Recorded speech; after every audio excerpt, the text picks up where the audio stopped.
Welcome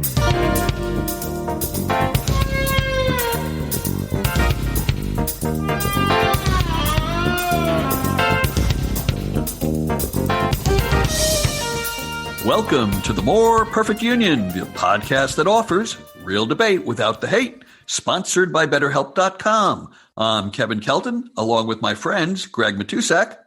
Never have I fallen in love and fallen so much into hate as those Bernie memes, except, well, maybe with Bernie Sanders himself. And Ward Anderson. Hello, dear listeners, and welcome to another edition of the More Perfect Union podcast. I am Ward Anderson, and for once, I'm coming to you on this show as not the only person from Toronto.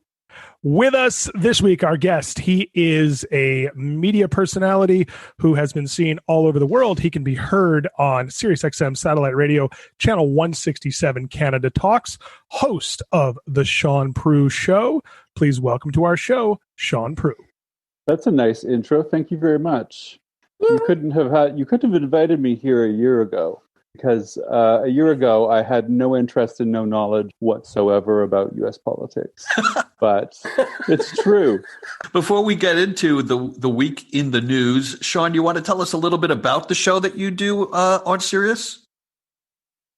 Well, thanks. It's a talk show with sort of a more positive lean on it. And we have everyone from celebrities to the everyman coming on and sharing stories of triumph and of overcoming, and that I hope inspire listeners when they're driving in their car. If they've got that problem, that thing they don't think they can overcome, that they just hear something that someone else has and feel, I can do this too. And so we sort of look at stories from those kinds of angles. Well, I'm out. And I understand that you don't shy away from spirituality, from religion, from talking about all sorts of subjects that are more openly discussed today than they might have been 10, 20 years ago.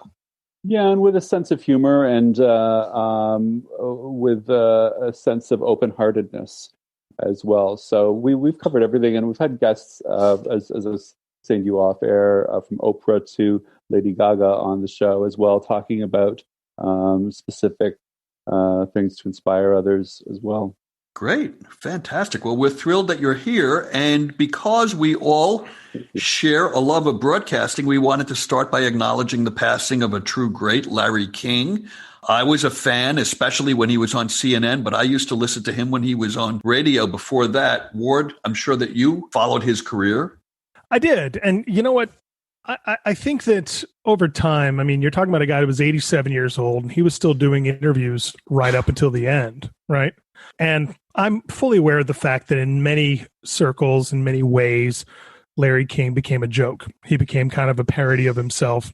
I think a lot of people don't realize what a sense of humor he really had about himself. He was a very self-aware guy, you know? I mean, the guy was married 8 times. He was fully aware of his own flubs and things like that. He continued to wear the suspenders because it kind of became an identifying part of his brand, right? But he also knew that it was kind of a running gag or a joke. And what you don't hear from a lot of people, except maybe his ex-wives, is a lot of people trashing Larry King.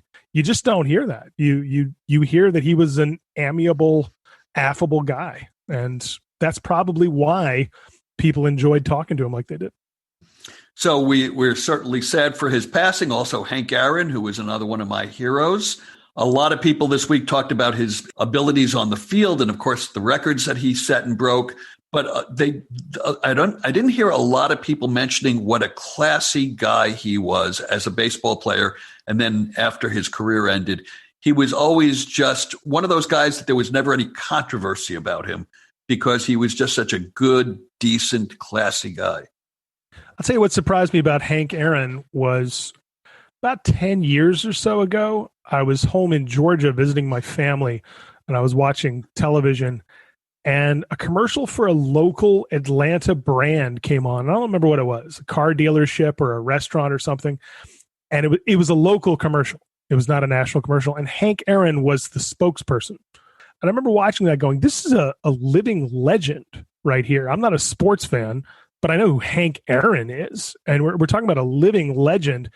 And I was a little dismayed that he was pitching for like some local thing in Atlanta. And maybe he did it because maybe it wasn't even a monetary thing. Maybe he actually believed in the company, or he was friends with the people, or whatever it was. I don't remember the brand.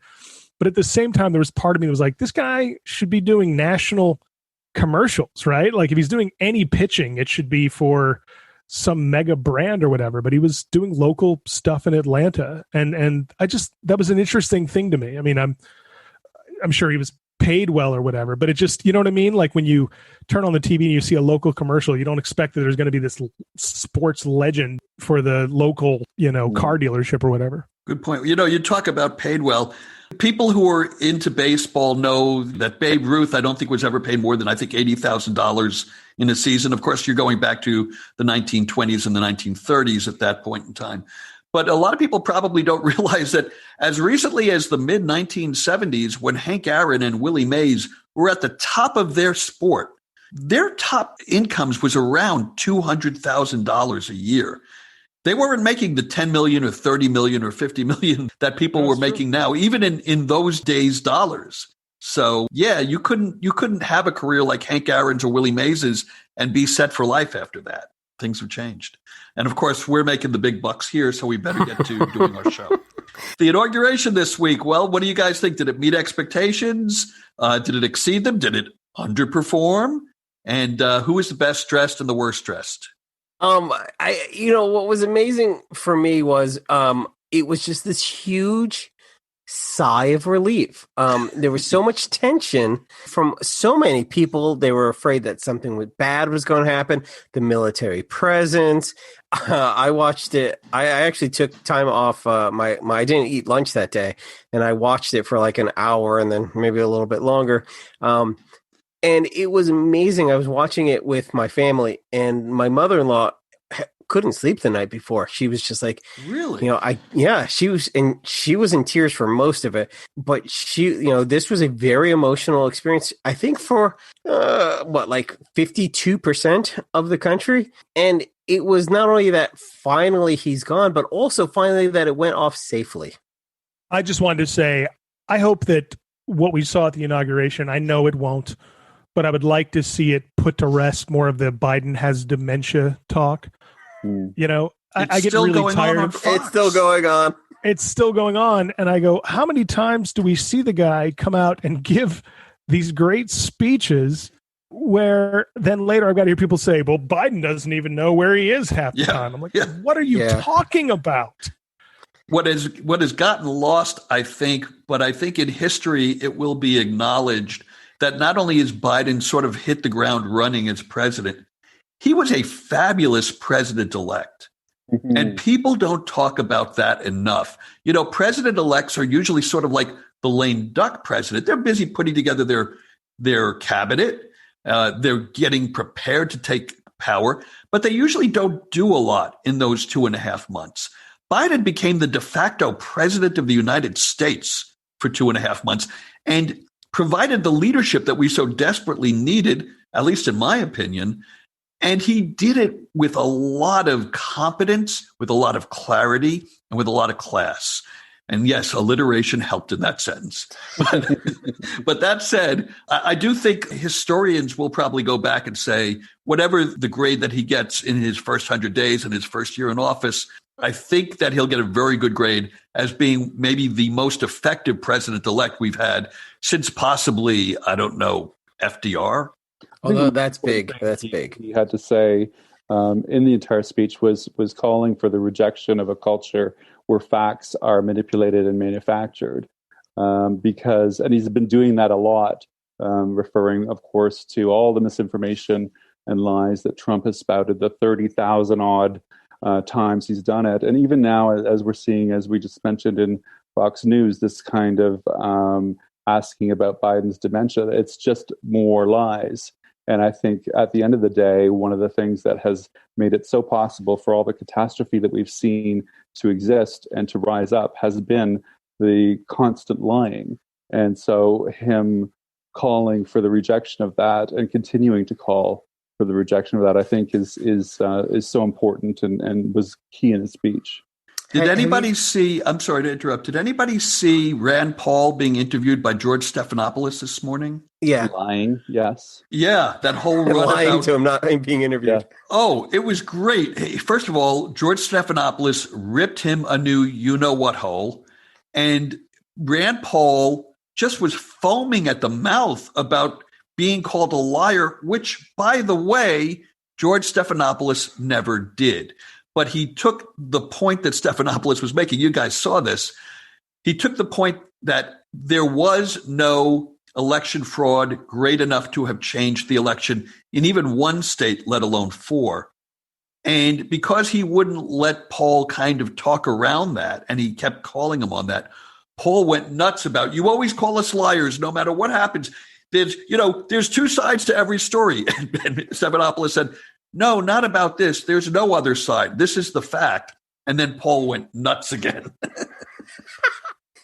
It blows my mind that they have committed so much fraud leading up to this election, from pre-lying about the fraud that was going to come, from all of the stuff they did with the postal service, from taking away the mailboxes, everything they could possibly do to screw up this whole election. And then they call fraud when they've been the fraudsters, and their blindness to their own hypocrisy.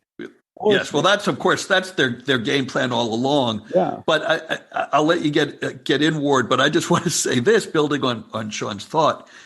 I'm still seeing people, not as many, but I'm still seeing some conservatives claiming that, well, clearly, Biden couldn't have won this election. And I keep wondering, and I keep wanting to say to them, what don't you get? He was leading in every poll since the day he announced for the presidency. There was never, ever a time to my memory that Donald Trump led him in a single, maybe some Rasmussen poll where maybe there was a day where Trump was ahead by 1.5 points. But every respected pollster had Trump losing badly. The surprise of the election was only that Trump did a little bit better than the polls might have thought. But for people to go, where did that come from? How did Biden suddenly get 81 million votes when Donald Trump got so many more than he got last time? Where have you been? This was predicted all along. It was in the data all along. Trump was so hated that more people than ever came out to vote, and they don't have any kind of acceptance. They don't understand that. They don't understand the anti-Trump vote in this country. Yeah. And when you talk to these people, they keep saying, well, he did this with the stock market, and he did this with unemployment, and he built the wall. And it's like, okay, fine. On a policy level, as a conservative, I understand that you dig that. But you have to understand that even for people who might have liked that, he turned them off by being such a dick. And that's why he lost. If he had been a human being, he would have won the election. That's true. I mean, if he had just not screwed up on COVID-19, if he had just not screwed up on the pandemic, he probably would have won in a landslide. But I really do think Americans care way too much about being inspired by their politicians. I really think Americans put way too much weight on, I've got to love the guy that I'm voting for. And so I'll hear that a lot with people like, well, Biden, blah, blah, blah. I just don't find him inspiring, or, he just doesn't move me, or I don't feel inspired by him. And I hear that a lot. And I go, this is the problem that America has. It's why it elected a reality show host president. America actually needs to stop electing people that inspire them or they think are cool to hang out with, or it would be cool to have a jet like them or something like that. Have a beer with them. Have a beer with them. Americans need a boring office nerd as president. That's who gets shit done. Yeah, and I'm going to add to that a little bit and bring us back to the inauguration, because we have already started seeing, even though the GOP has asked for unity, they've already started up on Biden's tan suit, except this time it's not a suit, it's a watch. There's already been an outcry calling for news that Biden wore an expensive watch. He wore a Rolex watch to the inauguration. Which, let's be clear, Rolexes are nice. Rolexes are expensive, but they are not that nice. They are not that expensive. And for a man who's the most powerful person in the world, I don't color me impressed on a Rolex. You are not going to be like, ooh, a Rolex. So, but already the right-wing media and the blogosphere is like, how dare he wear a Rolex? Yeah, he's supposed to be a regular guy, and he's wore a Joe. Rolex. He's a Joe Biden. Yeah, give us the regular guy that we had 4 weeks ago who shit on gold toilets. Yeah, exactly. And by the way, there are now indications that the watch actually belonged to Beau Biden, his late son, and that his father wears it on special occasions in honor of his son's memory. That's part of that Republican bitchosphere where they create the fictional Democrats that they want to fight and argue against. And then they argue against it when the Democrats don't act like that fictional character that they've created. Yeah, they create a straw man, and yeah, they create a straw man, and they go, Biden, he looks down on people with Rolexes. Why is he wearing one? And it's like, well, he never said anything like that. Why can't Joe Biden buy a watch if Donald Trump bought a wife? Yeah, absolutely. That's what I want to know. I don't understand the problem. I have a theory. I think it was a gift from Trump. I think it was on the Resolute desk next to the letter. And I think Joe just went in a few minutes before noon, got it, came out, gave the speech. Yeah. I don't buy that theory. I don't buy that. Yeah, I've got. Oh, you're saying that my conspiracy theory doesn't make sense? By the way, I just want to point. I do want to point this out. By the way, several magazines online and different websites have been putting up photos of Congress people wearing Rolexes. I guarantee you that 2/3 of Congress has a Rolex, by the way. Oh yeah, I'm sure. So we've given that more time than it probably deserved. But back to Biden. So how's he doing in his first, 5-6 days? So in the first 3 days, he signed 30 executive orders. Of those 30, 13 of them had to deal with COVID responses in some way or form. A lot of with production, shipment, ramping up, things like that. A lot of the states were like, this is great. This is exactly what we need. And I think we're going to have pushback. I think we're going to have partisan pushback. But I think as he delivers on these things, he's asked for 100 doses in 100 days. And that's the first 100 million doses. 100 million doses, right? 100 doses. That's not bad. That's what Trump got. Yeah, he got 100. Yeah, He's 100 like, I doses. feel pretty good. So, I think if they see results in the first 3 months, I think he might win some favor. The only way these Republican governors are going to stay in office is if this thing gets settled quickly. And this thing is not going to get settled quickly without federal help. At this point, we should take a moment because we're pretty far in, and we should take a moment to acknowledge our sponsor, BetterHelp.com, which is the website, of course, that tries to help you figure out what's interfering with your happiness and then do something about it. They match you with your own licensed professional therapist, and you can do it in the comfort of your own living room, kitchen, dining room. You can do it on your gold-plated toilet for all we care. Just give them a call, right, Greg? Right. It connects you in a safe and private online environment. That's what makes it so convenient. And you can start communicating with your therapist in under 24 hours. And all without ever having to sit in an uncomfortable waiting room. We've all talked about my lack of hygiene. So this is a bonus for everybody. But you know what? It's more affordable also. It's more affordable than traditional counseling, more affordable than a Rolex. And you know what? And financial aid is available. So there's so many options for different people out there, right? There's a broad range of expertise available, which may not be locally available in some areas, right?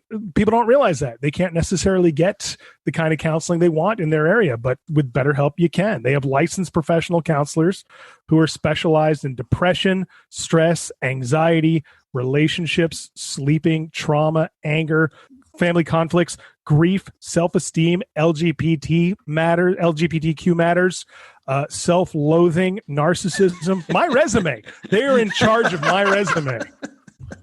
And anything you share is completely confidential. So if you want to start living a happier life today, why not give them a try by visiting our sponsor, BetterHelp.com/moreperfect.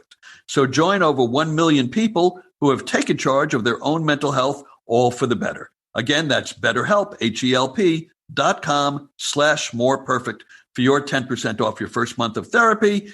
Why don't you try that today? And if I may interject, while we're talking about good health and good attitudes and everything like that, again, our guest this week is Sean Prue, host of The Sean Prue Show on Channel 167, Canada Talks, on SiriusXM Satellite Radio, a show which is all about positive messaging, meditation, all of the things that may help you find better health. And Sean is also a journalist who has written extensively about this stuff. Right, Sean? Thank you, Ward. Lovely things to say about me. But Sean, you also what was your do background write before as well. you started doing the radio show? You know what I was doing? I'm a high school dropout, and I That's pretty failed obvious. Yeah, I failed grade 10 math, and I ended up in finance for 8 years, telling people what the numbers meant. So I didn't know in high school, but somehow I knew for 8 years in my 20s. And then when I was about to turn 30 and Y2K was happening, we're all talking about change and stuff like that. I started to look at the fact that I was doing well at something I really shouldn't technically have done well at. And what would I do if I used the skills that I loved having and that I was really good at and put the amount of work into that as I had in finance? And so I took a leap and reinvented myself. Well, okay. So getting back into, and thank you for that, Sean. So getting back into where we are with politics this week, something that I was thinking about this week, and I wanted to run this idea by you guys. You know, a lot of people now are looking at the state of the Republican Party post the Trump era, if such a thing is about to happen. We don't know that yet. And the question is, what will happen with Republicans? How will they deal with the post-Trump era? Will it become Trump's Republican Party? Will they disavow Trump? Or will it break into two kind of wings, the Trump wing and the traditional Republican wing? And a lot of people think that Republicans have to repair their party to move forward. I take a contrarian look at this. I think that's what they should do. I don't think that's what they will do. My take on Republicans is they never proactively try to correct something. They try to take their problems and project them onto the other side. So when they realize that they can't win elections with the constituents that they have, they don't try to add votes. They try to figure out, how can we decrease and depress the votes of Democrats? How can we suppress votes? How can we stop people from registering? How can we create division in the Democratic Party? And that's where I think this is going. I think over the next 2 to 4 years, you're not going to see the Republicans coalescing around certain leaders and certain ideals. I think what you're going to see is them working as hard as they can to fracture the Democratic Party more than the Republican Party.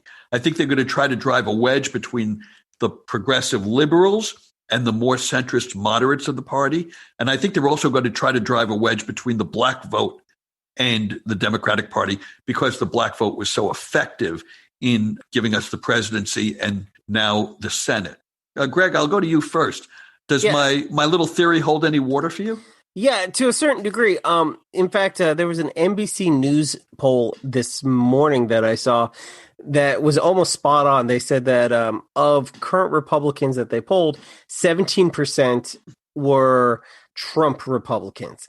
But the other half, there was another 17% of the total number were what they called base Republicans or party Republicans. Okay. If you look at the Democratic side, you had 17% that were Biden Democrats. And then you had 17%, which considers themselves Warren or Sanders Democrats. And it's what they said we could be seeing in the next 4 years, a 4-party split. But we all know that's not going to happen because of election laws, because of election money. No one's giving that up. It's, no one's leaving the table because that's where the pot is. Okay, so now let's talk about what's going on in the Senate. McConnell is holding up a power sharing deal because he wants the Democrats to promise not to do anything to the filibuster rule. Greg, you and I were talking about this before the show. Where do you stand on this? I think this is one of those things that the Democrats like, oh, this is going to be such a great idea. And then in 2 years from now, or 3 years or 4 years, when we lose the Senate, it's just going to bite us in the ass. If we do away with it. If we do away with it. I mean, Schumer is just insane. I believe in the filibuster. I think there's a reason for it. And we can override filibusters. We can do these things. But, as soon as we get rid of it, it's gone. We'll never get it back. There's no way we'll ever get it back. And we thought we were really clever to get rid of that 3/4 majority to vote in judges. Right. We thought, we're so smart here. I think it was 60 votes. Yeah. That was a mistake. And this might be the same mistake again. They call it the nuclear option. Sean, you had a thought. I just wanted to ask a question as kind of a more of a political newbie. Does McConnell have a leg to stand on with these demands? Yes. Yeah. And it's based on some arcane Senate rules that are not in the Constitution. But basically, when you have a new Congress, the Senate has to kind of write up a whole new set of procedures. And if you don't do that, based on the Senate's own history, the old procedures stay in place, which means that if they don't agree, both sides don't agree to some kind of a power sharing rule, the chairmanships of the committees stay in Republican hands. You know what strikes me as I watch all of this unfold is that the Republicans have no hesitancy to play dirty ever. And Democrats continue to be kind of polite and by the book and respect what's being said and take it along the merry way, following kind of the rules and respecting what they're saying. And I think that it's time Democrats play just a little bit dirty and fight back and not put up with so much stuff. Yeah, a lot of Democrats in the United States feel the same way, only they would parse it much stronger than you did. The problem is that McConnell, we might call it playing dirty. He goes right to the edge of where the rules allow you to go. But frankly, he's so good at it. It's not that the Democrats don't want to fight back. In this case, Chuck Schumer really doesn't have any power to force his hand. I want to go back to the topic of the filibuster, because unlike Greg, who would like to see things stay as they are, I don't want to categorize your answer, but I had a slightly different take on it. And frankly, mine might be unique to me because I haven't seen anybody else in the media mentioning anything like this. I think it would be a mistake. I agree with Greg to do away with the filibuster, but I also think it would be a mistake to keep the old filibuster rule. To me, it's a baby with the bathwater thing. Don't throw out something just because it's slightly broken. Fix it. And the way I would fix it is I would change the filibuster from needing 60 votes to get cloture to 55 votes. Now, one could say, well, Kevin, the Democrats only have 51 votes with Harris's vote. What is that going to accomplish? They still don't have enough to override the Republicans, and that's true. But it makes it more likely that you could bring over some bipartisan votes and still achieve a bipartisan result on legislation. I happen to think it's a good idea that the Senate isn't exactly like the House. In the House, you just need one more vote than the other side to pass legislation. In the Senate, if we do the same thing there, if we say you can pass legislation with 51 votes, well, then it's just a mirror image of the lower body. I like the fact that the Senate is supposedly that teacup and the saucer that catches the hot water and lets things cool a little bit. That's kind of a metaphor that's always been used for the Senate. And the fact that you need a slightly higher threshold to pass legislation suggests the reason behind it was that you wouldn't just get pure majority rule on any given piece of legislation. So what I would like to see happen is, again, simply lower the threshold to 55 votes. If Democrats can't get those extra 5 votes, then maybe that bill wasn't ready to be passed. And I would also change the rule that says you have to get unanimous consent to end debate. That means that one senator, 1 out of 100, can stop an issue, a piece of legislation, from moving to cloture. And that's where we get into the whole filibuster thing. So if they would do something to adapt to adjust those two rules, I think that that the Democrats could achieve something and the Republicans can still feel good that we haven't simply abandoned or gone to the nuclear option based on who's running the Senate. I blame Jimmy Stewart. Well, that was a different filibuster back then. That was a true filibuster. They don't do that anymore. I wish they did. Because everybody loves Mr. Smith Goes to Washington, we're like, we got to keep the filibuster. First of all, probably 15% of America knows what that is anymore. But yeah, the other thing is, it used to be that you had to actually stand on the Senate floor and speak and hold on until the other side caved or gave in. Now they've done away with that rule too. So a lot of purists are saying, hey, the filibuster would work if we went back to the old rules that you had to maintain the floor until the other side caved. I don't know. Or until session was over. No, you know what? And it's funny to talk about that, but in all seriousness, with the average age of a senator being dust, I think that we're, in all honesty, though, we're looking at a lot of people who could face serious health conditions. And even if we then that would give the younger senators a lot of power and a lot more control that they probably shouldn't have. Like Madison Cawthorn, who just came in, who is supposedly like all buff and ready to, shoot people. No, he should not have more ability to stop bills than, someone who's older. Well, you just brought up a good segue to the next topic, which is guns in Congress. Is this a good idea? Cough, cough, cough, cough, cough. From my cold dead hand.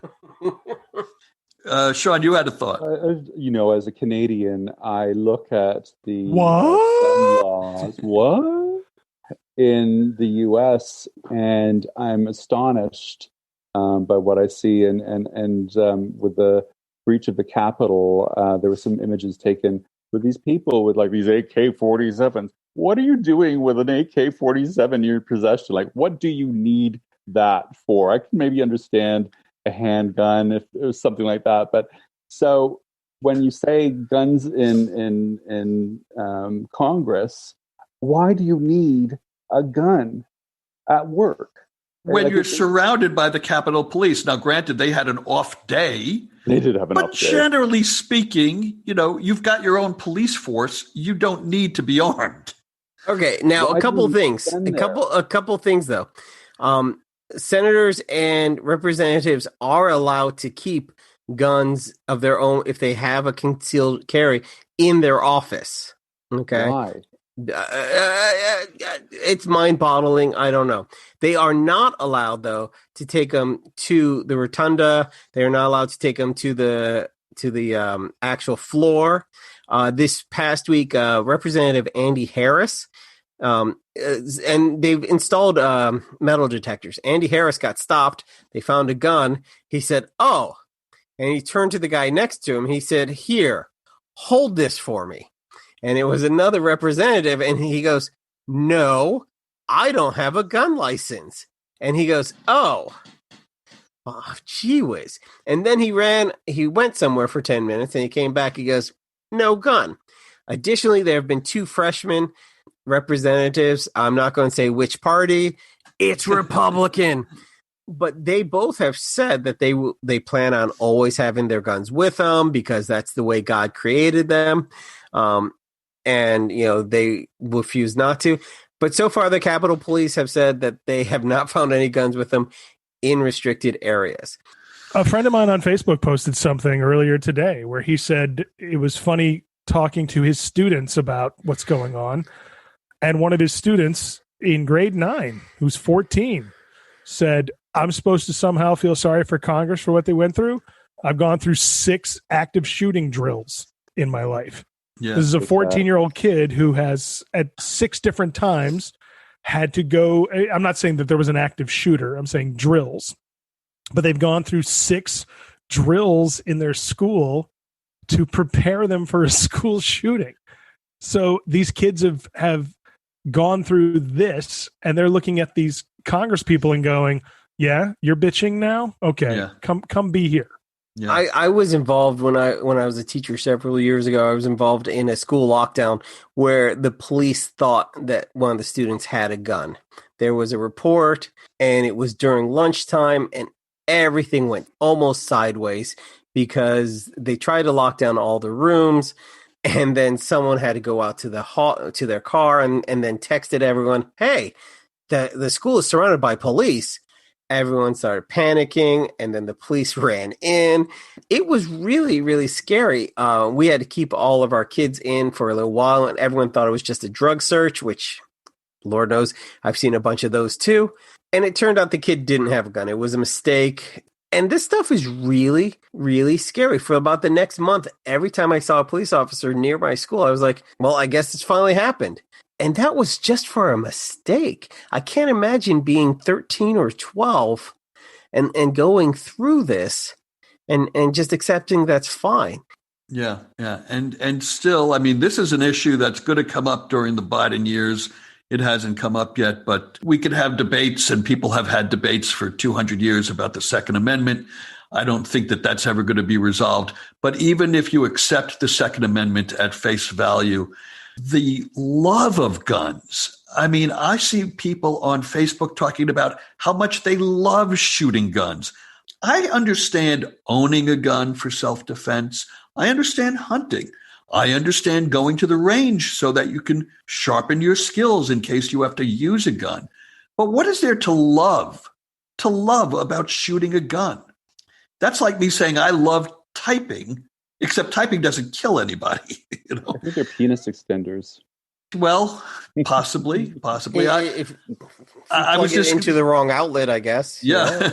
I spent some time with Sean, you don't know this. I recently moved from California to Texas, and I'm sure you know the different cultural phenomenons between those two places. And I'm outside of Austin, which itself is considered a more liberal city, but I'm far enough out that my town is still somewhat conservative. And I'm still getting to know the neighbors. They are lovely people. People in Texas have been almost uniformly, unbelievably nice and friendly to us. And we've got a great block, great neighbors, people that I enjoy hanging out with. That said, the gun culture here it just baffles my mind. I was hanging out with some really nice people this weekend. And as I walked into the conversation, the first thing that I hear is about someone who ordered 1,500 rounds of ammunition online and was upset that they got the wrong caliber or something. And then the person next to this person was talking about how he only orders hollow points now. Who's ordering hollow point bullets to go to a range or to defend your home? Oh my God. I've been to Texas a number of times, and just driving down the highway, you see these billboards for advertising gun shows or free gun if you do this. And again, from my Canadian eyes, it's staggering and mind-boggling to comprehend. And yet we have to respect that to these people. It's not only perfectly makes sense, it's almost a religion. That's going too far. Yeah. Maybe you guys can help me with the right analogy. Cool. But It's a fetish. Well, they would take umbrage to that. It's just the fabric of who they are. And I just don't understand it.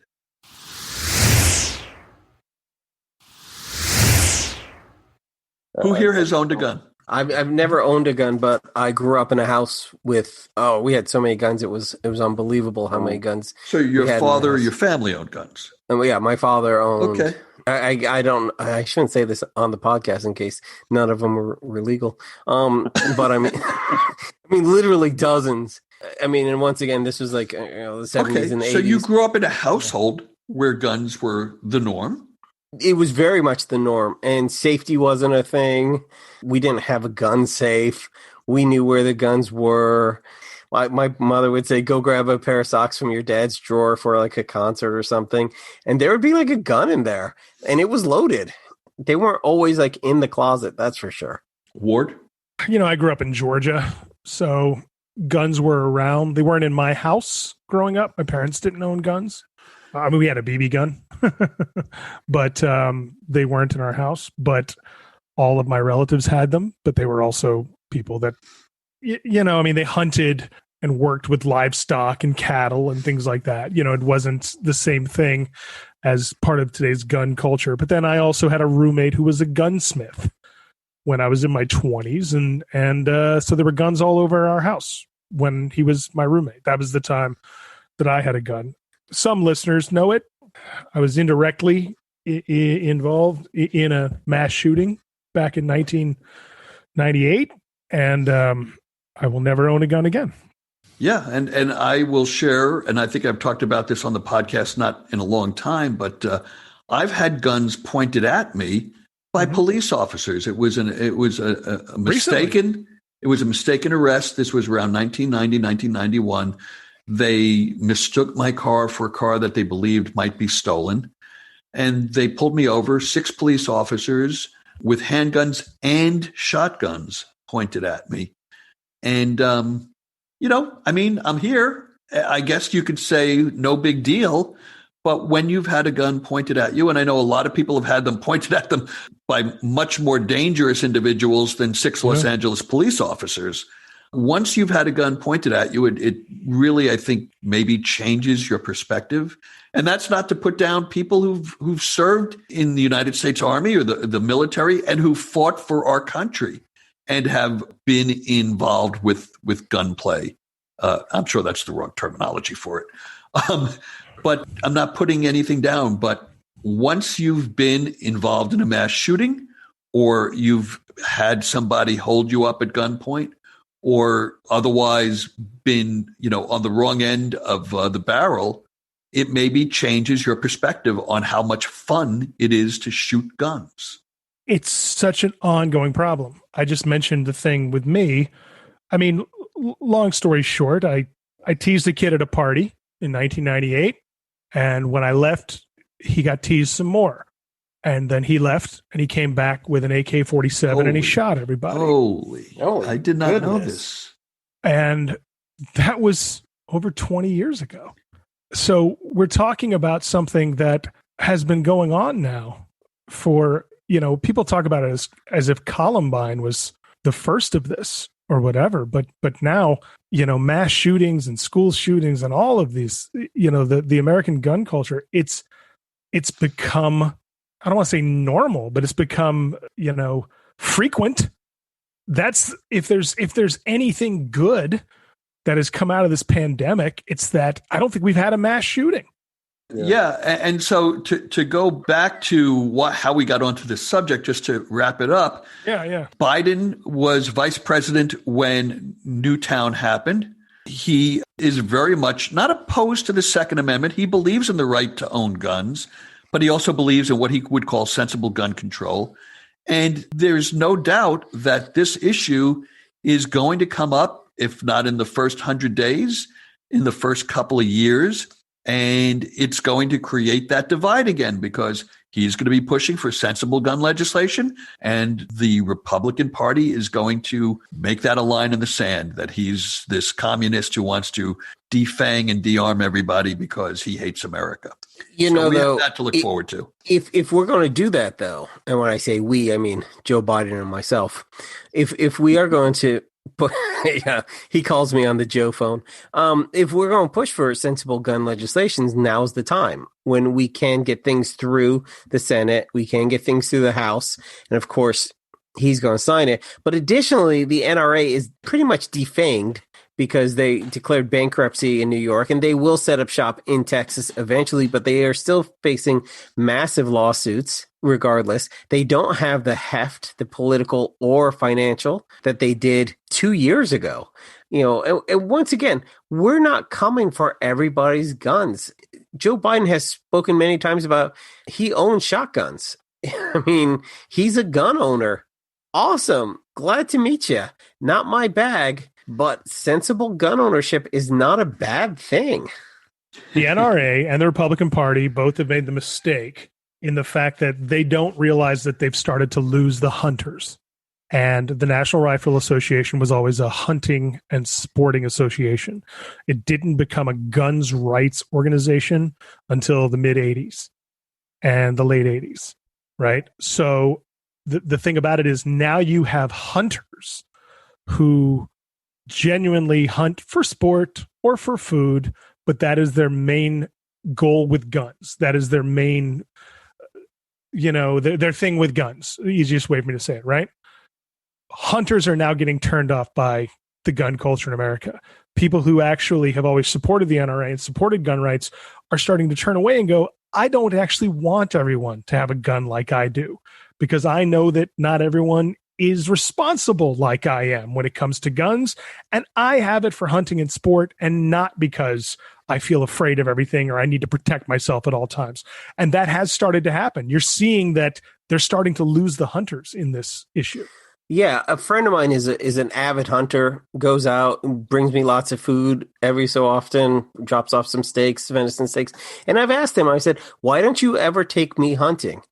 And he very honestly looks me in the eyes. He goes, have you seen yourself walk, Greg? I don't trust you with a gun. No one should trust you with the gun. You're horrible. And he goes, I would never trust you around me, my family, or anyone. And he's right. I did not take offense to that comment. In fact, I said, thank you for setting me straight.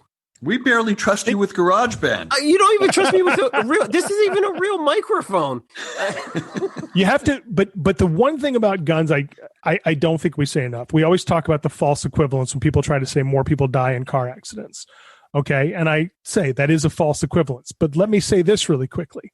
Think about when you're driving, how many people you see driving that you go, that person should not be operating a car. This person can't drive worth a shit. This is a horrible driver. Now think about how many times you think that about drivers. Do you really want those people also having guns? Well, I've always said the idea of responsible gun owners, everyone is a responsible gun owner until the day that they leave it for their 3-year-old to get a hold of and shoot mommy. But up until then, they were a responsible gun owner. So I don't believe in this responsible gun owner thing as if there's a dividing line. With me, you guys are going. One day you'll be like, he was a responsible heroin user until that one time. Until that one time, you are Philip Seymour Hoffman. That's right. So with that, what a horrible reference. I apologize. My goodness. Oh my God. I apologize to the Hoffman family, but we're still going to end on that. You could have had Chet Baker. You could have gone far older.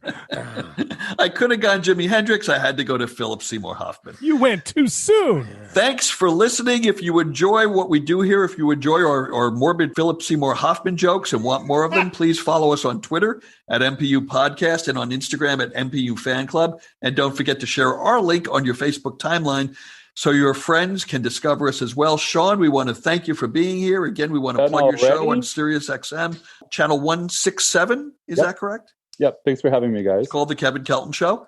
And and we'd love to have you back. With that, boy, we're going into a week.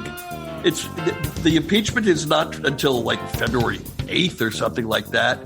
The inaugural has happened. What do we have to look forward to in the week to come?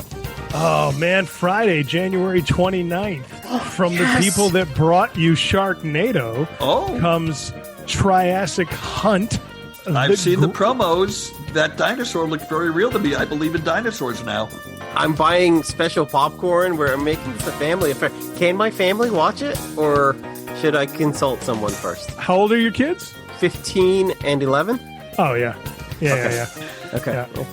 Triassic Hunt from the makers of Sharknado, the Asylum. From Ward Anderson. That's what counts. Yes. From Ward Anderson. Co-written and co-produced by Ward Anderson. It does hit Amazon Prime this Friday, as well as several other places. You can get it on iTunes, and I know Amazon Prime is where it's streaming free with subscription. It's a plug. It's not a filibuster. Okay. Well, I'm going to tell you something about this here Constitution.